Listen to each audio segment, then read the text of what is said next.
नमस्कार। कृष्णा कृष्ण की ओर से सब लोगों में सेवा ही परमो धर्म भक्ति ज्ञान विशेषः ज्ञाने न लभ्यते मोक्ष मोक्षानंद परम सुख। हम लोगों की संस्कृति जो सनातन दर्शन है वो हमें यही सिखाता है, सेवा को परम धर्म मानो। भक्ति एक विशेष प्रकार की ज्ञान है और ज्ञान से मोक्ष होता है। और मोक्ष का मतलब क्या है? मोक्ष से यह मतलब होता है कि यह एक प्रकार का एक विशेष प्रकार का आनंद है। विशेष प्रकार के आनंद का नाम ही मोक्ष है। इन्हीं दो लाइनों के साथ, पंक्तियों के साथ मैं आप लोगों के सामने में एक छोटी सी एक विचार लेकर उपस्थित हुआ हूँ। यह मेरा विचार सनातन दर्शन, जिसको हिंदू दर्शन भी कहते हैं, उसका इसी दर्शन के अंतर्गत कहते हैं। इसके अंदर 125 संप्रदाय हैं। इन संप्रदायों के माध्यम से ही हिंदू दर्शन का, हिंदू धर्म का जो हम बोलते हैं उसको उत्थान होना चाहिए था। पर जब व्यावहारिक रूप से इधर उधर देखा जाए तो ऐसा लगता है यह नहीं हो रहा है। हिंदू दर्शन की ग्लानि करने के लिए जो विदेश, जो बाहर से अन्य धर्मों से, संसार के विभिन्न स्थानों पर प्रचलित धर्मों से जो बाहरी आक्रमण हो रहा है वो तो अपने स्थान पर ही है। पर हमारा जो समाज है, हिंदुओं का समाज है, सनातनी दर्शन को मानने वालों का समाज है, वह भी विभिन्न तरह से बटा हुआ है, खंडित है।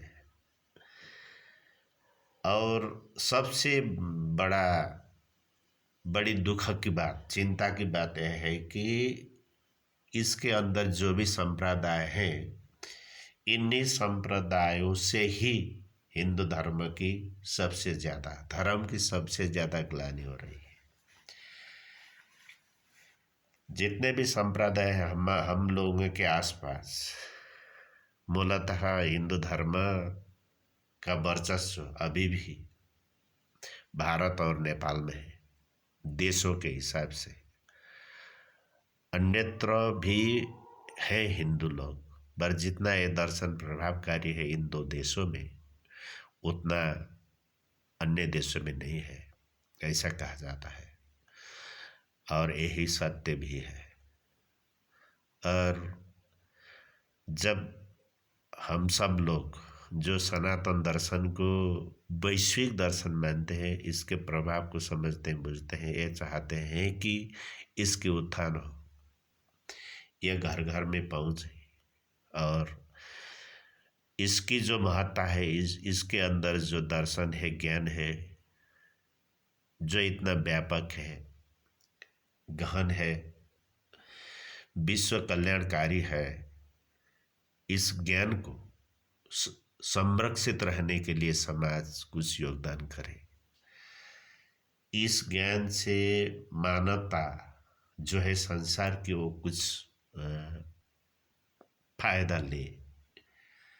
इसको मानवता के हितों में प्रयोग करें।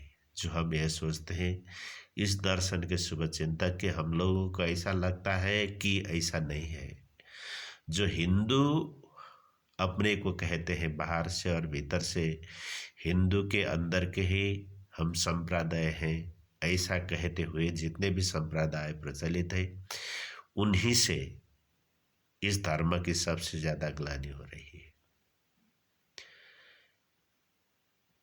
क्योंकि यह जो संप्रदाय है नेपाल और भारत में घर घर पर, टोल टोल पर, शहर शहर पर जो संप्रदाय है, इनका जो बेस है, ये जो करते हैं उसके अंदर ये हमारे दर्शन के विपरीत है। इससे हमारा जो दर्शन है उसको, उसकी उन्नयन में, उसकी प्रगति में जो फायदा होना चाहिए यह नहीं हो रहा है। मुझे तो ऐसा लगता है अब इन्हीं से हमारे धर्म को बचाना हम लोगों का कर्तव्य है। इस संदर्भ में मुझे एक कहानी याद आती है जो आप लोगों के समक्ष रखना चाहूँगा। यह संसार ऐसा हो गया है, इन धार्मिक जो संप्रदाय हिंदुओं के अंतर्गत, इनके इनके इनसे जो बातें समाज में जा रही है, इनसे हिंदुओं के सनातन दर्शन के जो पक्षपाती लोग हैं उनकी एकता को बढ़ावा नहीं मिल रहा है। मुझे ऐसा लगता है, मेरा जो विश्लेषण है, मैंने जो देखा है, इसे ऐसा ही लगता है, इसीलिए यह बात कह रहा हूँ। क्योंकि ये जो इनके अंदर संस्थाओं के आश्रम जो है, इनके अंदर जो बातें कही जाती है, जो व्यवहार होती है, वो उसमें हिंदू दर्शन का कहीं भी उत्थान होने वाला बात ही नहीं है। ये तो ऐसे लोग हैं जो हिंदू दर्शन को, जो सनातन वृक्ष बोलते हैं, उस वृक्ष के एक एक अंग को लेकर, कोई पात को लेकर, कोई एक टहनी को लेकर, कोई एक डाली को लेकर, और या सनातन वृक्ष के किसी अंग को लेकर उसको दिखाकर अपने दर्शन को बचा रहे हैं। और एक कहने के लिए कोई भी दुविधा रखने नहीं पड़ता है, रखना नहीं पड़ेगा कि इनके अंदर अपना अपना इन्होंने एक भगवान बना रहे हैं, जो नए नए भगवान हैं। हमारे एक विद्वान ने यहाँ पर 125 जो है 100 और 25 संप्रदायों की बात कही है। इन सब के अपने अपने जो हमारे चारों ओर प्रचलित है, इनके भगवान जो है, जिनको हम आस्था करते हैं, वैदिक भाष्य के अनुरूप है, उनके अनुसार इनके पास वैसे भगवान है ही नहीं। यहाँ नए नए भगवान बना रहे हैं। जिस तरह से संप्रदायों के अंदर एक एक नए भगवान बनाने का जो बिजनेस चल रहा है, इससे कालांतर में इसका दूरगामी परिणाम ये होगा कि इन्हीं के कारण से सनातनी दर्शन जो है, वैदिक दर्शन, उसके जो मेन विचार है, उनको साइड लगाया जा रहा है। और कालांतर में ये नए जो है, जिस तरह से लोग अपना कार्य कर रहे हैं, इनके माध्यम से इनके विचार स्थापित हो जाएंगे, और यह जो विचार है, इनके जो सांप्रदायिक जो शिक्षाएं हैं, यही समाज में व्याप्त होकर रह जाएगी। और इन लोगों के पास इतना भी ईमानदारी नहीं है कि वो सनातन दर्शन को स्थापित करने के लिए कुछ कर सके। नेपाल में मध्य भाग की ओर एक गांव था पहले, ईस्वी सन 1840 के आसपास। उसमें एक पर्वत नाम का जिला है, उसमें एक पाखा पानी नाम का गांव था। उस गांव में क्या हुआ कि एक अनपढ़ आदमी था, पढ़ा लिखा नहीं था। उसने अचानक क्या कहना शुरू कर दिया गांव में कि मैं भगवान श्री कृष्ण का अवतार हूँ, मेरी पत्नी राधा है, और यह जो पृथ्वी है उदयाचल से अस्ताचल तक का पृथ्वी, मैं इस सब का मालिक हूँ, मैं तुम लोगों का राजा हूँ, और मानना है तो मुझे कृष्ण के रूप में मानो, नहीं तो मरने के लिए तैयार हो जाओ। इस तरह से उसने लोगों को पीड़ित करना शुरू कर दिया और उसके पीछे बहुत से लोग लग गए। वो लूटता था और उसने महाभारत कालीन, रामायण कालीन जैसे सेना भी संगठित कर लिया था। जिसके पास फरसा था, पत्थर थे, लाठियाँ थी और धनुकाण भी थे। और वह लोग गांव में ग्रामीण लोगों को आतंकित करके उनको अपने पक्ष में बना लेते थे। और उसने अपने को भगवान श्री कृष्ण का अवतारी राजा के रूप में कुछ ग्रामों के लिए स्थापित कर लिया था। बाद में वो इतना बढ़ गया था कि उस समय नेपाल में राणा लोगों का शासन था, डेमोक्रेसी नहीं था। केंद्र से सेना भेजकर उसको पकड़कर जब उसको दंडित किया गया, उसका जो बड़ा भाई था उसको भी दंडित किया गया। सो उसको दबाने के लिए से केंद्र से सेना को परिचालन करना पड़ा था उस वक्त की सरकार को। अब भी ऐसा लगता है कि संप्रदाय का जो पेशा है इसी तरह चल रहा है। हर संप्रदाय के अंदर किसी न किसी को भगवान बनाना है। और उसके बाद क्या हुआ, हमारे वैदिक दर्शन में जो अवतारवाद का सिद्धांत है उसका इतना ज़्यादा दुरुपयोग किया गया है कि हर आदमी अपने को भगवान कह सकता है। भगवान श्री कृष्ण ने गीता में जब आप स्वयं को भगवान कह सकते हैं, भगवान श्री कृष्ण, हमारे गुरु अपने को भगवान क्यों नहीं कह सकते? यहाँ तक के तर्क, लॉजिक इन लोगों के पास है। इसलिए इनका जो सारा व्यापार बिजनेस है, अब तो बिजनेस ही हो गया है। सत्यमवदा का जो हम लोगों का परंपरागत सिद्धांत है, वैदिक सिद्धांत है, उसके ठीक अपोजिट है, उल्टा है, विपरीत है। फिर भी अब तो ऐसा हो गया है, किसी बड़े शहर में यदि कोई रहता है, उसको किसी सनातन मंदिर में जाना है, सनातन देवताओं पर उसका जो आस्था है, उसको वहाँ जाना है तो उसको मंदिर मिल ही नहीं सकता। ऐसी अवस्था आ गई है। एक इधर जाता है साई गोविंदा, साई राम कहता है, एक उधर जाता है, वो क्या कहते हैं उसको, उनका अगला ही अपना ही एक गुरु है जिसको अवतार मानते हैं, भगवान मानते हैं, वो क्या है, उनको ओम शांति वाले। दूसरे इधर वो क्या है, ये कहते हैं वो सतपाल जी वाले हैं, उनके तो सतपाल ही सब कुछ है, भगवान वही है। इधर और दूसरे और प्राणनाथी लोग हैं जो जिनके पास वो ये कहते हैं कि उनका भगवान का नाम ही अलग, कहते हैं उनका भगवान जो उसका नाम श्री राज जी है, और वो प्राणनाथ नाम का जो व्यक्ति थे, साधु थे, वही परमात्मा है, ब्रह्म है। इस तरह से कबीर जी का एक दोहा याद आता है, झूठे को सब पतियाए, साचई कोई न पतियाए, गली गली गोरस फिरे मदिरा बैठ है। जब हम इन लोगों का जो व्यवहार है वो देखते हैं, ऐसा ही लगता है सब झूठ को पतिया रहे हैं और साचे को पतियाने वाला कोई ही नहीं है। यह लोग जो हैं गलत चीज को सच बनाकर बिक्री कर रहे हैं।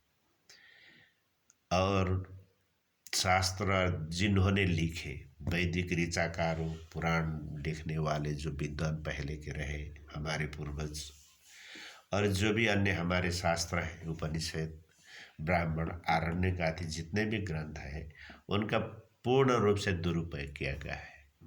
और उनमें से इन लोगों के लिए जो वाक्यांश, जिस श्लोक से अपने गुरु को ये भगवान बना सकते हैं, उसी को उठाकर ये प्रयोग करते हैं।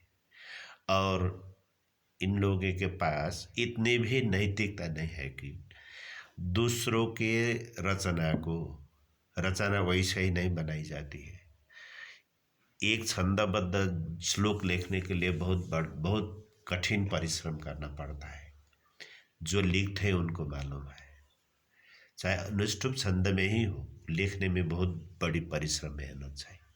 लिख दिया एक ने, क्रिएशन किया एक ने, सृजना किया एक ने, और दूसरे लोग इनको प्रयोग कर करके अपना गुजारा चला रहे हैं। समाज में भ्रम को फिजा रहे, भ्रम का विस्तार हो रहा है। ये लोग जो है समाज को विखंडित कर रहे हैं, सनातन समाज को टुकड़े टुकड़े में बांट रहे हैं। जो एक शहर है उसमें जितने भी संप्रदाय हैं, उन संप्रदायों के लोग किसी भी दूसरे के मंदिर में नहीं जाते। हिंदू के मंदिर में जाते ही नहीं। हिंदू के पौड़ा में वो राधा कृष्ण मंदिर में जो सनातन है उसमें कभी नहीं जाएगा। दुर्गा के मंदिर में जहाँ बलि न हो तब भी लोग नहीं जाते। इस तरह से ऐसा जान पड़ता है कि यह जो सांप्रदायिक रूप में संप्रदायों का सनातन दर्शन के अंतर्गत जो अपने को कहते हैं, बोलते हैं, इन संप्रदायों के अंतर्गत जो इनका जो विस्तार हो रहा है, इससे क्रमशः सनातन दर्शन को पीछे छोड़ा जा रहा है। उसकी ग्लानि हो रही है। सत्यम बजा धर्मम चरा, यही तो है हमारा दर्शन। सत्य तो कोई बोलता ही नहीं है। हर झूठ बोलकर अपने गुरु को परमात्मा बनाने के लिए लगा हुआ है हर आदमी। और बहुत लोग जो अनपढ़ है, निरीह है, गंवार है और पढ़ते ही नहीं है, धर्म के बारे में कुछ जानते भी नहीं है, सोचते भी नहीं है, और कुछ मिलने के लिए अथवा एक संगत खोजने के लिए वह लोग वहाँ जाते हैं। और उनको किसी को कृष्ण दिखाकर, किसी को राम दिखाकर, किसी को शिवजी दिखाकर उन लोगों ने अपने गुरु को भगवान बनाने के लिए दुरुपयोग कर रहे हैं। ऐसी स्थिति में अगर ऐसा ही चलता रहा तो ये जो हमारा पुराना दर्शन है उसको जो जिस रूप में था, वो सनातन दर्शन हिंदू धर्म जिस तरह से स्ट्रॉन्ग था, बलवान था, वह रहने नहीं वाला है। इन लोगों ने केकड़ के बच्चे जिस तरह से अपनी माँ को खाकर सुखाकर पूरी तरह से खोखला बनाकर बाहर निकलते हैं, उसी तरह से निकलने वाले हैं। और हमारा जो सनातन दर्शन है उसके ऊपर बहुत बड़ा अन्याय हो रहा है। फिर भी सनातनी लोग ये कह रहे हैं कि हो रहा है, बढ़ रहा है, पर ऐसा नहीं है। नेपाल भारत के पिछड़े दूर दराज क्षेत्रों में, ग्रामीण इलाकों में, अशिक्षित लोगों में तो यह बढ़ ही रहा है। ईसाईकरण हो रहा है, उधर इस्लामीकरण भी हो रहा है। वो तो हो रहा है, ये तो होना ही था, हो रहा है, उन लोगों का काम ये है। पर यहाँ के जो लोग हैं जो अपने को सनातनी बोलते हैं, उन्हीं की ओर से भी इसको समाप्त करने की, वो बाहर से जो भी बोले, अंदर से इसको समाप्त करने का काम प्रैक्टिकली व्यवहार में हो रहा है। बस मुझे इतना ही कहना था। इसके लिए ऐसा लगता है सारे हिंदुओं को, सारे सनातन दर्शन के जो समर्थक है हम लोग, नेपाल में, भारत में, जहाँ भी है, कुछ नए सिरे से सोचना चाहिए। नहीं तो ऐसा ही रह जाएगा। समगत शब्दम संबद्धम संभवनांचि जानताम देव भागम यथा पूर्वे सज्जनानाम उपासते। ये जो हमारा सिद्धांत था, सबसे ज़्यादा झूठ बोलने वाले लोग इन संप्रदाय के अंदर मिलते हैं।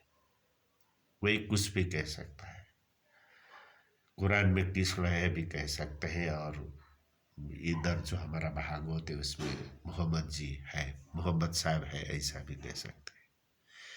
इसी तरह से हर आश्रम में, हर मंदिर में ऐसा कभी कभी तो हम रिजल्ट भी देख रहे हैं इंडिया में। जैसे कुछ साधुओं ने अपना जो था वो रूप दिखा दिया।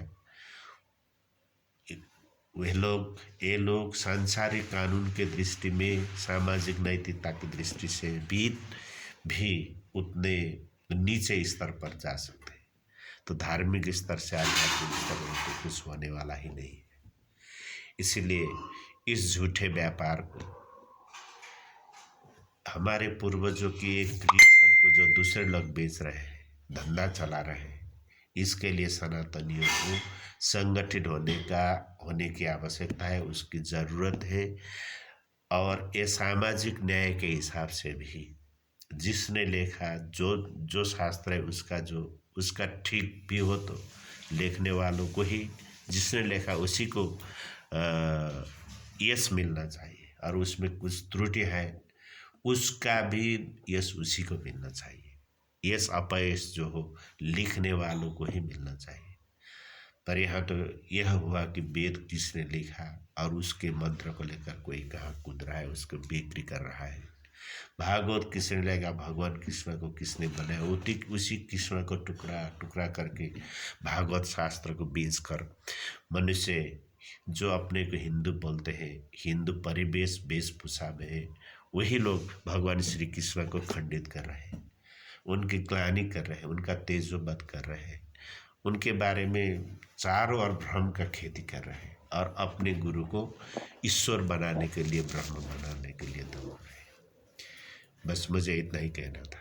जानता तो नहीं, फिर भी ये जो था अपने मन का विचार वो कह दिया इस फेसबुक के पेज में। आप लोगों को कैसा लगा? कुछ त्रुटि हुआ हो तो मुझे क्षमा करें। एन्नेस्माकम सुरुचितानी तानी से भी तब्यारी नोई तराणी।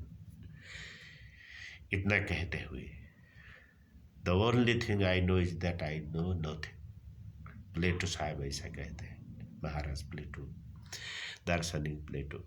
इसी के साथ मैं अपने इस वाणी को, अपने मन के 2 शब्दों के यहीं पर विराम देना चाहूँगा। जय तु सनातन दर्शनम। नमस्कार।